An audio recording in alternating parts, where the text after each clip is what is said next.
ఆవిర్భావ దినోత్సవంగా తెలంగాణ ప్రజల వేడుకల్లో పాల్పంచుకుంటే ఎవరైనా పాల్పంచుకోవచ్చు ఈ దేశంలో ఉన్న వాళ్ళందరూ. కానీ తెలంగాణ మీద విషం గక్కి తెలంగాణ చూపు పడితే కోనసీమ కొబ్బరి చెట్లు ఎండిపోతున్నాయని చెప్పి అంతకుముందు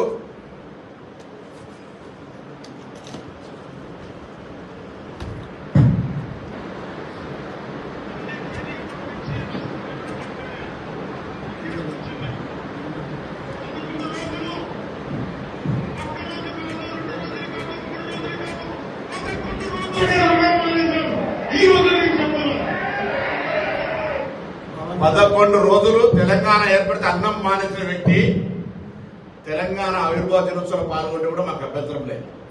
కానీ తెలంగాణ ఆవిర్భావం కాకుండా నవనిర్మాణం పేరు మీద సభ చేస్తా ఉన్నాడు. రేపు తీవ్రంగా ఆక్షేపిస్తా ఉన్నాం. ఆంధ్రప్రదేశ్ల సామెత ఉంది, కన్నతల్లికి ముక్కు పుడుక చేయనాడు పిన్న తల్లికి వడ్డానం చేస్తారనే సామెత ఉన్నది. అదేవిధంగా గూట్ల రాయి తీయలేనాడు ఏట్ల రాయి తీస్తున్నట. ఆంధ్రప్రదేశ్ ఉప ముఖ్యమంత్రిగా ఏమైనా చేయగలిగితే ఏమైనా పీకగలిగితే అక్కడ చేయి. ఇక్కడికి వచ్చి నవనిర్మాణ సమితి పేరు మీద నువ్వు ఇక్కడ ఏదో చేసేటువంటి కార్యక్రమంలో ఇక్కడ ఎవరు సహించడానికి సిద్ధంగా లేడు. తెలంగాణ ఏర్పడితే 11 రోజులు అన్నం తినటువంటి వెధవాచి ఇక్కడ మా తెలంగాణ పట్ల ఏదో ముసలి కన్నీరు గారు చెప్పుకోం. వాస్తవంగా పవన్ కళ్యాణ్ నటుడు. అది విలన్ వేషమైనా, గుండా వేషమైనా, హీరో వేషమైనా, రౌడీజమైనా, ప్రేమించే విషయమైనా, ఎంతమందిని నిజ జీవితమా సినిమా జీవితమా ఎన్ని చేసినా దట్ ఈస్ యువర్ ఇండివిజువల్.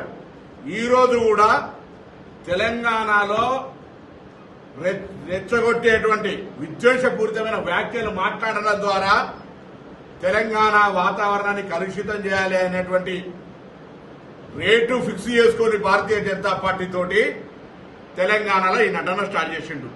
మీకు తెలుసు 2014 ఎన్నికలప్పుడు హుస్నాబాద్ కూడా వచ్చిండు. ఆ రోజు నేను పార్లమెంట్ సభ్యుడిగా పోటీ చేస్తున్న బిడ్డ తోడుకలు తీస్తామంటే కావలసుకొని ఇక్కడికి వచ్చి పవన్ కళ్యాణ్ సినిమా అభిమానులు ఉంటారు, నేను సినిమాలు చూడండి, మీరు అర్థంటే నేను పవన్ కళ్యాణ్ అభిమానులు అన్ని పార్టీలు ఉండొచ్చు చూసుకోరి. కానీ రాజకీయ పరంగా నీ కన్న తల్లి అయినటువంటి తెలంగాణ లాంటి తెలంగాణను అవమానపరుస్తూ తెలంగాణ ఏర్పడితే 11 రోజులు నిరాశ చేసిన తెలంగాణలో కళ్ళు దృష్టి పడితే కోనసీమ కొబ్బరి చెట్లు ఎండిపోతున్నాయి అనేటువంటి వాణ్ణి ఇక్కడ మనం ఎంటర్టైన్ చేస్తే ఇది దౌర్భాగ్యమైనటువంటి పరిస్థితి. నేను మళ్ళీ చెప్తాను, నాకు అస్సాం వాళ్ళ కంటే కూడా ఆంధ్రప్రదేశ్ దగ్గర. భారతదేశంలో అన్ని రాష్ట్రాల ప్రజలకు తెలంగాణ స్వాగతం చెప్తా ఉంది. ఈవెన్ విదేశీయులకే స్వాగతం చెప్పి ఇక్కడ అన్ని రకాల కార్యక్రమాలు జరగాలనుకుంటున్నాం.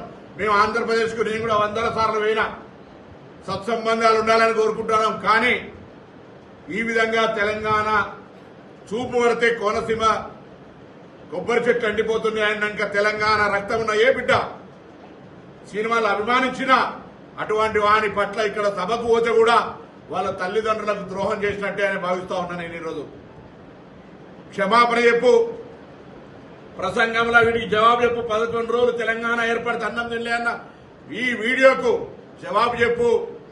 కోనసీమ నా చూపు పడితే ఎండిపోయిందన్న దానికి జవాబు చెప్పు. ఇలా భారతీయ జనతా పార్టీ రెమ్యునరేషన్ ఇచ్చింది కాబట్టి ఇక్కడ యాక్ట్ చేయడానికి రాలేదని దేవుడి మీద ప్రమాణం చేసి చెప్పు. నువ్వు నమ్ముకున్నటువంటి కొండగట్టు ఆంజనేయ స్వామికి సంబంధించి ఈరోజు ఎవరైనా దేవాలయానికి పోతే రైట్ ఒక పెద్ద కార్యక్రమం చేసుకుంటూ నువ్వు దాన్ని రాజకీయ పరంగా వాడుకొని ఏదో కొండగట్టుకి ఏదో చేస్తారు కావచ్చు. తిరుమల దేవస్థానం చైర్మన్ రావాలి, ఈవో రావాలి. నువ్వు దేవాదాయ శాఖ మంత్రి కూడా కాదు. అయినా పోనీ సరే పరాయి రాష్ట్రమైన అర్థం ఉండడానికి గౌరవించే విధంగా గౌరవించడం. ఇవాళ ఎందుకు మేము మాట్లాడుతున్నామంటే తెలంగాణ కోసం పార్లమెంటు సభ్యుడిగా ఆనాడు సకల జనుల సమ్మె ద్వారా తెలంగాణ అందరూ కూడా తెలంగాణ కావాలని అడిగినాం, పోరాటం చేసినాం.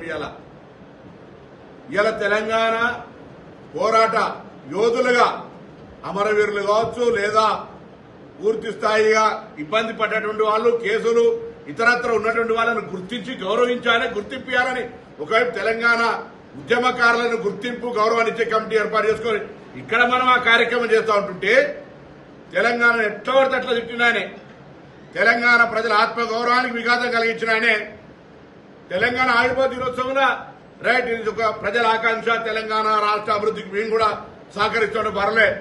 కానీ మరి ఈ నవనిర్మాణ సభను పెడతాడు, పోయి గుజరాత్లో పెడతలేవు, పక్కన కేరళలో పెడతలేవు, పక్క తమిళనాడు పెడతలేవు. ఓన్లీ తెలంగాణకు వచ్చి ఆయనే పైసలు ఇస్తే ఏ నటన అంటే ఆ నటన ఏమంటాడు, ఏ డ్రెస్ వేసుకోమంటే ఆ డ్రెస్ వేసుకొని ఎగురుతాడు. ఇగో ఇక్కడికి వచ్చి భారతీయ జనతా పార్టీ డైరెక్షన్ ఎలా ఈ డ్రెస్ వేసుకొని ఎగురుతుండు. తెలంగాణ వైషమ్యాలు సృష్టించాలి, రాజకీయమైనటువంటి విమర్శపూరితంగా మాట్లాడాలి. రైట్, నువ్వేమైనా పెట్టుకోవా, ఇది డెమోక్రటిక్ కంట్రీ. కానీ నా గుండెల మీద దాన్ని, నా తెలంగాణ ప్రజల ఆత్మ గౌరవాన్ని గాయం కలిగించేటువంటి కోనసీమ కొబ్బరి చెట్లు తెలంగాణ వాళ్ళ కళ్ళతోటి మాడిపోయినాయి అంటే, లేదా తెలంగాణ ఏర్పడితే 11 రోజులు అన్నం తినలేదు బాధపడ్డా అన్నటువంటి వాడు ఇక్కడికి వస్తే మాట్లాడే ముందు దానికి జవాబు చెప్పాల్సిందిగా నేను డిమాండ్ చేస్తాను.